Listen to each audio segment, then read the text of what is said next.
जय माँ मंगला गौरी। तो जैसे कि नाम से ही पता चल रहा है कि गौरा मैया के व्रत हैं और मंगल प्रदान करने वाले व्रत हैं।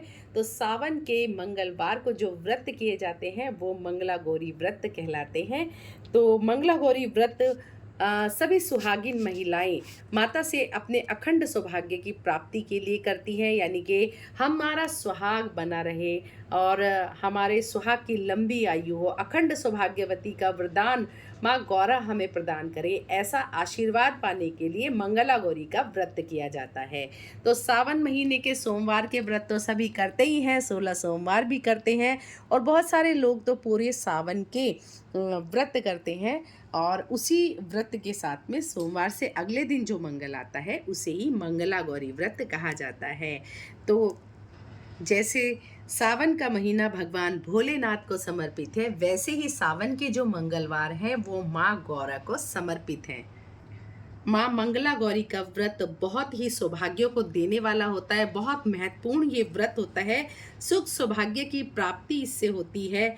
आपकी कुंडली में किसी भी प्रकार का दोष है, मंगल दोष है, विधवा योग है, विवाह में देरी हो रही है या संतान प्राप्ति आपको नहीं हो रही है, तो सभी प्रकार के व्याधियों से, बाधाओं से ये व्रत आपको मुक्ति दिलाता है, क्योंकि हमारी माँ गौरा करुणामयी सरकार हैं और जगत जननी माँ जगदम्बा तो सबकी माता हैं और माँ तो हमेशा भक्त वत्सला होती हैं।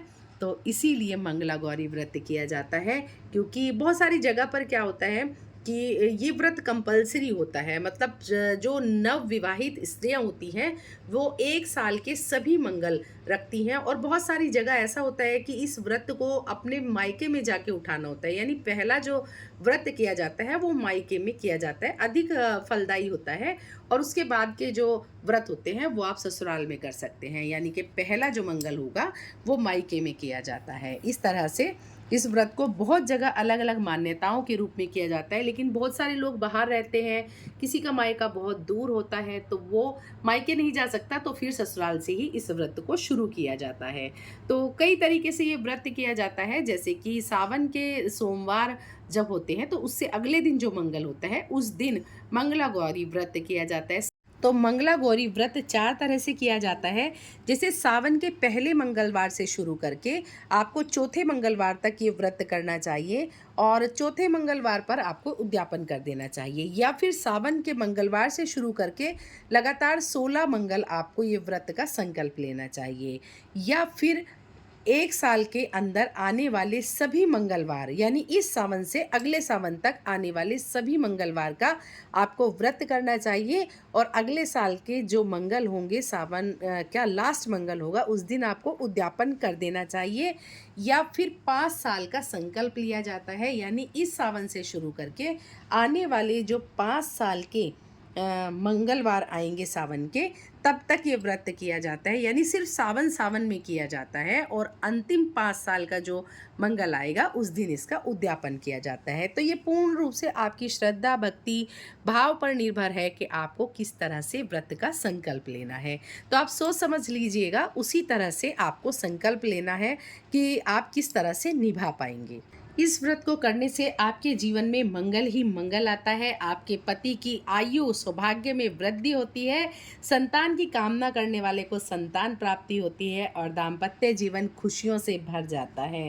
कुंवारी लड़कियों को मनचाहा जीवन साथी प्राप्त होता है। तो मंगला गौरी व्रत कब से करना होता है, कितने करने होते हैं, क्या चीज़ इस पे समर्पित की जाती है, किस चीज़ का भोग लगाया जाता है, कितने की संख्या में किया जाता है और प्रसाद का बाद में क्या करना होता है, श्रृंगार कब चढ़ाना होता है, क्या हर मंगलवार पे श्रृंगार का सामान अर्पित किया जाता है, और अगर पीरियड आ जाए तो तब आपको क्या करना है, कुंवारी लड़कियां किस तरह से संकल्प करेंगी, सभी जानकारी इसी वीडियो के माध्यम से मैं आपको देने का यहाँ पर प्रयास करूँगी।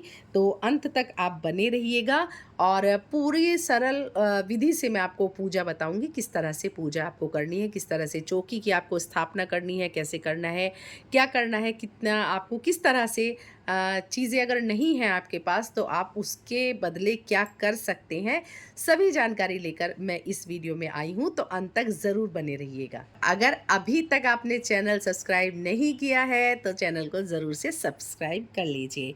तो देखिए करना क्या है, सुबह सवेरे आपको जल्दी उठना है सावन के मंगलवार को, और आपको नहा धोकर आपको पूरा 16 श्रृंगार करना है। आपको लाल, पीला वस्त्र पहनना है, हरा वस्त्र पहन सकते हैं, गुलाबी पहन सकते हैं, पर आपको नीला काला वस्त्र नहीं पहनना है। इस चीज़ का विशेष ध्यान रखिएगा, क्योंकि अखंड सौभाग्य की प्राप्ति के लिए व्रत किया जाता है, तो आपको पूर्ण 16 श्रृंगार करके ही व्रत करना है। और इस तरह से आपको पूजा पाठ करना है, संकल्प लेना है।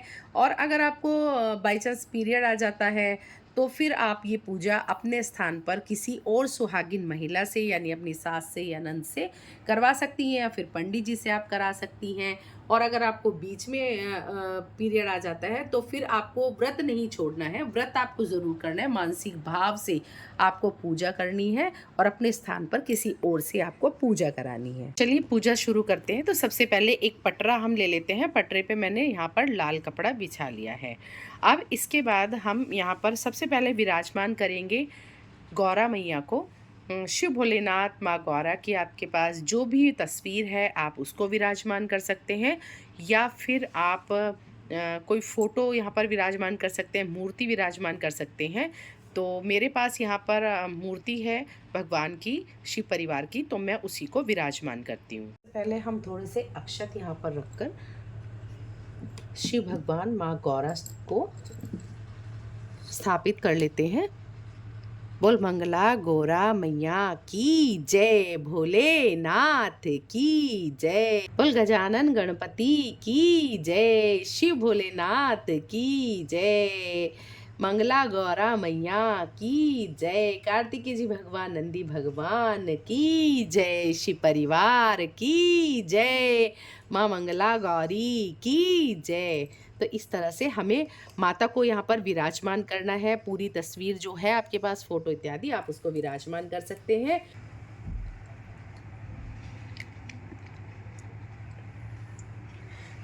तो यहाँ पर अष्टदल कमल हम बना लेते हैं सबसे पहले। तो जैसे हम अष्टदल कमल यहाँ पर बनाते हैं, तो जब हम उद्यापन करेंगे तो उस समय पे हमें ये जो अक्षत है हमारे, इनको लाल रंग में रंग लेना चाहिए। हम प्रतिदिन की पूजा में तो ये बना सकते हैं, लेकिन उद्यापन वाले दिन हमें लाल रंग में इनको रंगना पड़ेगा। तो यहाँ पर मैंने अष्टदल कमल बना लिया है चावल से। तो यहीं पर ही मैं मंगल कलश की स्थापना करूँगी। माँ गौरा की पूजा में मंगल कलश का विशेष महत्व होता है। तो इस तरह से कलश पे हमें स्वास्तिक बना लेना चाहिए और इसके कंठ पर हमें मोली बांध लेनी चाहिए। और यहाँ पर हम मंगल कलश की स्थापना करेंगे। गंगा जल मैंने इसमें पहले ही डाल दिया है। अब इसमें थोड़ा सा मैं डाल देती हूँ इत्र। मंगल कलश में डालने के लिए मैंने यहाँ पर सिक्का, सुपारी, हल्दी की गांठ, दूर्वा, एक लौंग का जोड़ा और थोड़े से अक्षत यहाँ पर ले लिए हैं। और इस तरह से मैं मंगल कलश में इसको डाल दूँगी। ओम वम वरुणाय नमः, ओम वम वरुणाय नमः। और इस तरह से हम यहाँ पर वरुण देव को नमस्कार करते हैं, और साथ साथ 33 कोटि देवी देवताओं का भी आह्वान हम मंगल कलश की में ही करते हैं। और कलश पर हमने इस तरह 5 या 7 पत्तों का आम के पत्ते हमें रखने हैं। आम के पत्ते लगाने के बाद में हमें इसमें पूर्ण पात्र रखना चाहिए। मतलब आप मिट्टी का भी एक ऐसा करके आता है, उसे रख सकते हैं। उसके ऊपर आप चावल या कोई भी धान रख सकते हैं, या फिर सप्त धान आप रख सकते हैं। और इसके बाद में हमें नारियल रखना चाहिए। नारियल पे हमने मूली लपेट दी है, और नारियल का मुख हमेशा अपनी तरफ करना चाहिए। इससे ही हमें पूजा का पूर्ण फल प्राप्त होता है। तो इस तरह से नारियल देव की हम स्थापना करते हैं। ओम मम वरुणाय नमः, ओम मम वरुणाय नमः, और हाथ जोड़कर इसको प्रणाम करते हैं। इसके बाद में हम भगवान भोलेनाथ, माँ गौरा को चुनरी समर्पित करते हैं। इस तरह से हमें मिट्टी की माँ गौरा बना लेनी है। मतलब अपने घर के गमले से मिट्टी लेकर के आप गौरा माँ का स्वरूप बना लें, और आप किसी भी रूप में बना सकते हैं। मैंने यहाँ पर पिंडी रूप में बनाया है। आप अगर मिट्टी नहीं है तो फिर हल्दी में थोड़ा सा जल डालकर उसकी भी आप गौरा माँ बना सकते हैं, या फिर सुपारी पर कलावा लपेटकर आप उसकी भी गौरा माँ बना सकते हैं, या गाय के गोबर से भी गौरा माँ बना सकते हैं। मतलब आप इन चारों चीज़ों में से किसी भी चीज़ से बना सकते हैं और माँ को स्थापित करना होता है। पूजा के बाद अगले दिन इसका विसर्जन किया जाता है। तो ये आपको गोरा माँ ज़रूर बनानी होती है, या फिर आप एक काम कर सकते हैं, जैसे आप बहुत ही बिज़ी रहते हैं और आप जॉब करते हैं, जल्दी-जल्दी आपके नहीं है कि आप हर बार कर पाएँ, तो आप सुपारी में कलावा लपेट करके माँ गौरा को उसमें आह्वान करके आप किसी कटोरी में रख लीजिएगा और हर मंगलवार को आप उसी की पूजा कर सकते हैं। तो मैंने आपको बता दिया है, इस तरह से हम माँ गौरा का यहाँ पर स्थापित कर लेते हैं। बोल गौरा मैया की जय। अब हम गजानन गणपति को तिलक कर देते हैं और भगवान भोलेनाथ को हम चंदन से तिलक करेंगे। कार्तिकी जी भगवान को भी चंदन से हम तिलक करेंगे। माँ गौरा को यहाँ पर सिंदूर से तिलक करेंगे और हमारी जो गौरा मैया है मंगला गौरी को भी हम तिलक से सिंदूर करेंगे इस तरह से। और थोड़े थोड़े अक्षत हम यहाँ पर वार देंगे, मंगला गौरी माता को भी अक्षत वार देंगे। मंगल कलश को हम यहाँ पर तिलक करेंगे, नारियल को हम तिलक करेंगे और थोड़े से अक्षत यहाँ पर वार देंगे। इस तरह से हमें पूजा करनी है। अब वस्त्र रूपी कलावा हम समर्पित करेंगे सभी को। तो यहाँ पर हमने गणेश गजानन को कलावा समर्पित कर दिया है, भगवान भोलेनाथ को कलावा समर्पित किया है, माँ मंगला गौरी को यहाँ पर कलावा समर्पित किया है और मंगल कलश को भी हमने कलावा समर्पित कर दिया है। वस्त्र रूपी भाव में, हे प्रभु ये वस्त्र रूपी भाव मैं आपको समर्पित कर रही हूँ, कृपा कर आप इसे स्वीकार कीजिए। और इस तरह से हम जनेऊ समर्पित कर देंगे गजानन गणपति को। भोलेनाथ को हमने यहाँ पर जनेऊ समर्पित कर दिया है और भगवान गजानन गणपति को भोलेनाथ को हम कलावा समर्पित कर देंगे। भगवान गजानन गणपति को अत्यंत पसंद है दूर्वा, तो हम यहाँ पर गजानन गणपति को दूर्वा समर्पित कर देंगे। क्योंकि गौरा गणपति की पूजा विशेष तौर पर महत्वपूर्ण होती है, तो गजानन गणपति की पसंद की चीज़ें भी हमें यहाँ पर रखनी चाहिए। भगवान भोलेनाथ को बेलपत्री समर्पित कर देंगे, भांग धतूरा जो भी आपके पास अवेलेबल है आप वो समर्पित कर देंगे। गजानन गणपति को यहाँ पर बेलपत्री आप समर्पित कर देंगे और माँ गौरा को भी आप बेलपत्री यहाँ पर समर्पित कर देंगे। माँ गौरा को हमें फूल यहाँ पर समर्पित करने हैं, लेकिन एक चीज़ का आपको ध्यान रखना है कि जो भी आप फूल यहाँ पर समर्पित कर रहे हैं वो 16 की संख्या में होने चाहिए। 16 का विशेष महत्व होता है क्योंकि 16 ही चीज़ें माता को समर्पित की जाती हैं, तो आपको 16 की संख्या में यहाँ पर पुष्प इत्यादि माता को समर्पित करने हैं। भगवान भोलेनाथ को हम यहाँ पर कनेर का पुष्प अत्यंत प्रिय होता है, भगवान भोलेनाथ को हम समर्पित करेंगे। गजानन गणपति को पुष्प समर्पित करेंगे और मंगल कलश को भी यहाँ पर हम पुष्प समर्पित करेंगे इस तरह से।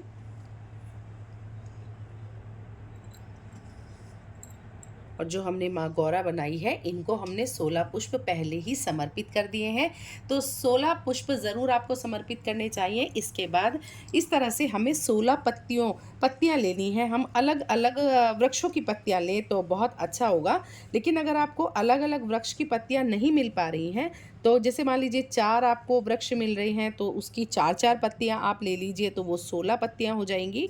और अगर आपको जैसे मान लीजिए एक ही वृक्ष मिल पा रहा है, नहीं कुछ मिल पा रहा है, तो फिर आप क्या कर सकते हैं कि आप एक ही वृक्ष की 16 पत्ती ले सकते हैं, लेकिन थोड़ी कोशिश करिएगा कि आपको 16 पत्तियाँ मिल जाए। तो इस तरह से आप एक वृक्ष की एक ही पत्ती लें तो वो अत्यंत आपको शुभ फलदायी होगा। और इसके पीछे का महत्व ये है कि माँ ने जंगल में घनघोर तपस्या की थी, तो वहाँ पर शिवलिंग बनाकर माता ने तपस्या की थी, तो उनको जो भी वहाँ पर अवेलेबल हुआ था उसी से माता ने तपस्या की थी भगवान भोलेनाथ को पाने के लिए। तो इस तरह से अलग अलग मैंने 16 पत्तियाँ ले ली हैं। माता को भी वहाँ पर कंदमूल फल और पत्तियाँ ही प्राप्त हुई थी, तो माता ने वही वहाँ पर यूज़ किया था पूजा में। तो आपको भी इस तरह से 16 पत्तियाँ माता को अर्पित करनी है। और माँ गौरा को हमें 16 श्रृंगार की चीज़ें अर्पित करनी है। तो माँ गौरा को 16 श्रृंगार की चीज़ें आप या तो व्रत के पहले दिन कर दीजिए या उद्यापन वाले दिन कर दीजिए। मतलब ये भी प्रश्न होता है कि क्या हर बार करना है? नहीं, हर बार नहीं करना है। आपने जितने व्रत का संकल्प लिया है उसमें एक बार आपको ज़रूर 16 श्रृंगार का सामान माता को अर्पित करना है। तो यहाँ पर हम माता को चुनरी समर्पित कर देते हैं। तो माँ गौरा को हमने चुनरी यहाँ पर समर्पित कर दी है और थोड़ा सा हम माता को सिंदूर यहाँ पर लगा देते हैं।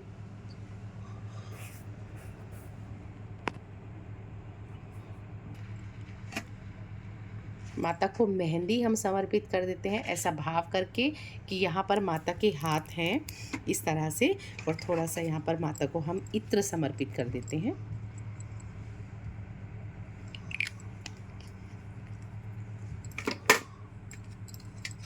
बिंदी माता को समर्पित कर देते हैं। जय माँ गौरी, जय माँ। और इस तरह से श्रृंगार का 16 श्रृंगार का सामान हम माता को समर्पित कर देते हैं। माँ गौरा को हम ड्राई फ्रूट समर्पित कर देते हैं, लेकिन ड्राई फ्रूट आपके 16-16 की संख्या में होने चाहिए। अगर आपके पास सिर्फ एक ही ड्राई फ्रूट है तो आप एक ही ड्राई फ्रूट के 16 समर्पित कर दीजिए। मेरे पास ये सभी ड्राई फ्रूट थे तो मैं ये सब माता को समर्पित कर रही हूँ। हे माँ जगत जननी, स्वीकार कीजिए। जो आपके पास जो भी मिठाई है वो आप भगवान को समर्पित कर दीजिए।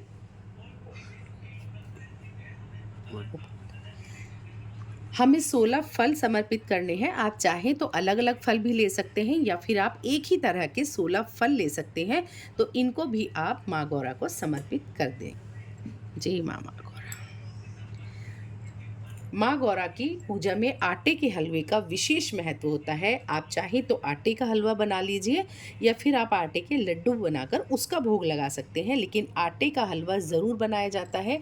विशेष तौर पर माता को इसका भोग लगाया जाता है। और हमें अपना शाम को जो हमें व्रत खोलना है यानी पारण करना है, वो भी मीठा ही किया जाता है। आप उसमें मीठी पराठे बना सकते हैं, पोहे बना सकते हैं, हलवा बना सकते हैं, दही में मीठा डाल के उसको पराठे से खा सकते हैं, रोटी से खा सकते हैं, या फिर आप मीठी दही पी सकते हैं। अन्न का इसमें मतलब भोग लगाया जाता है, अन्न का ही खाना खाया जाता है, लेकिन मीठा आपको खाना है, तो इसीलिए माता को आटे के हलवे का भोग लगाया जाता है। माता को अत्यंत पसंद है, तो आप आटे के हलवे का भोग ज़रूर लगाइएगा।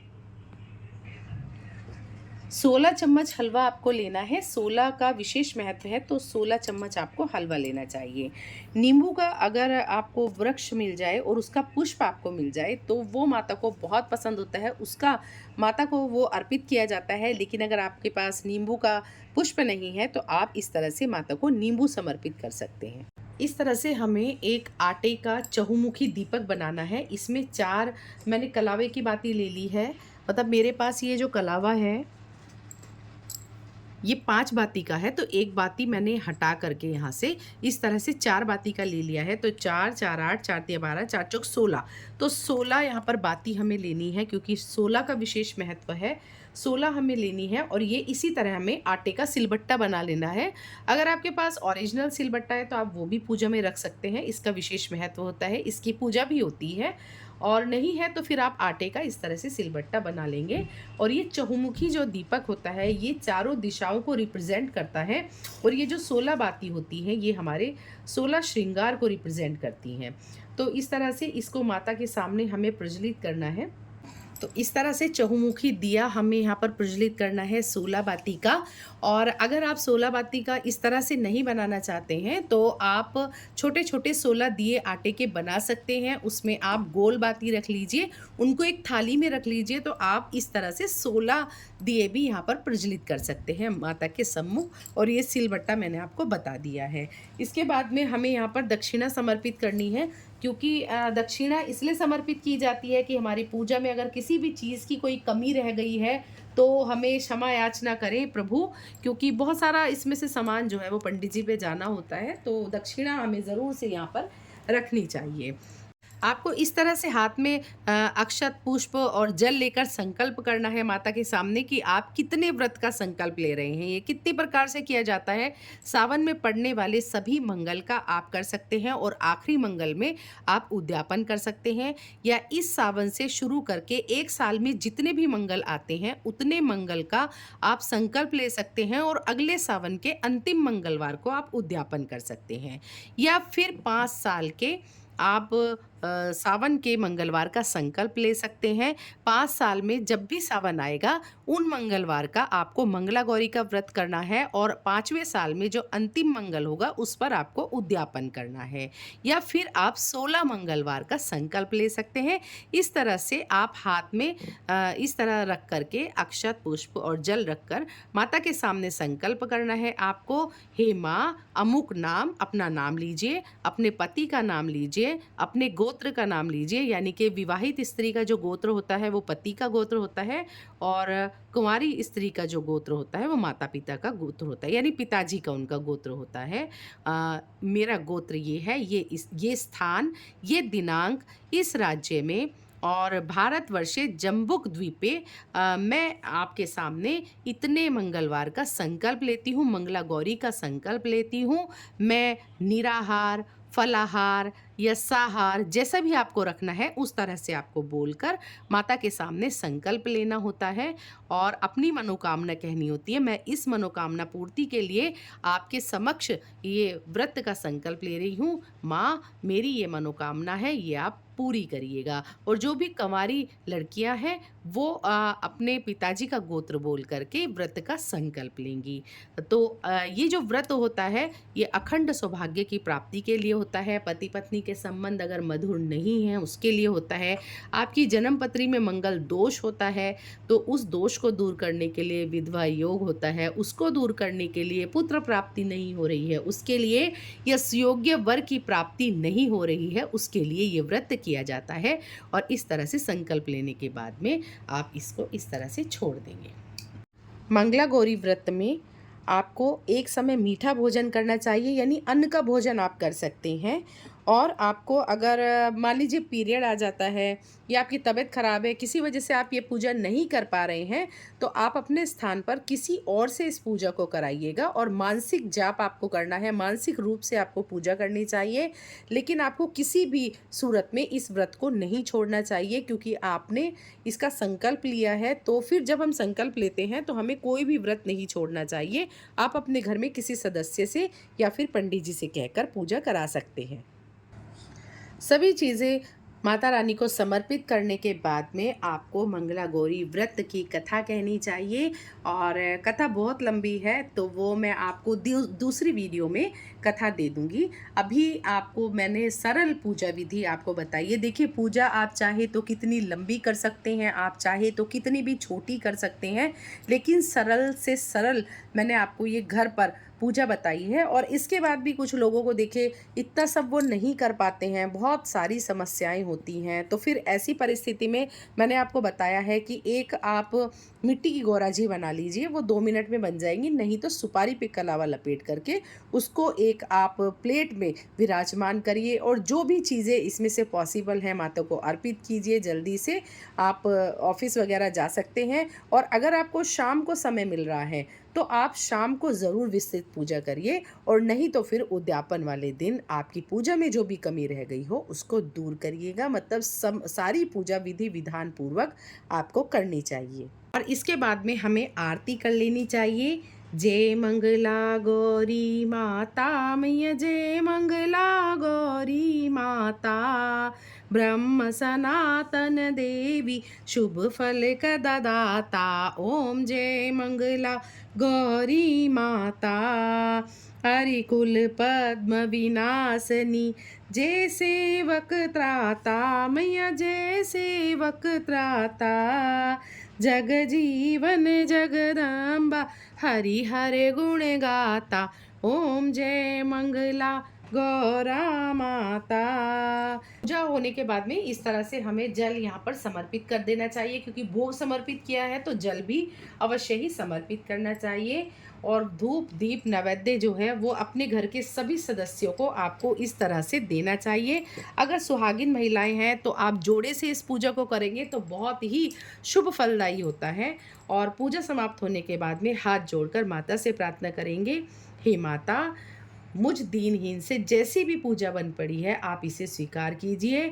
मैं मूढ़ मूर्ख पापी अज्ञानी हूँ, ना मैं पूजन जानती हूँ, ना आह्वान जानती हूँ, ना विसर्जन जानती हूँ, ना पूजा करने का ढंग जानती हूँ।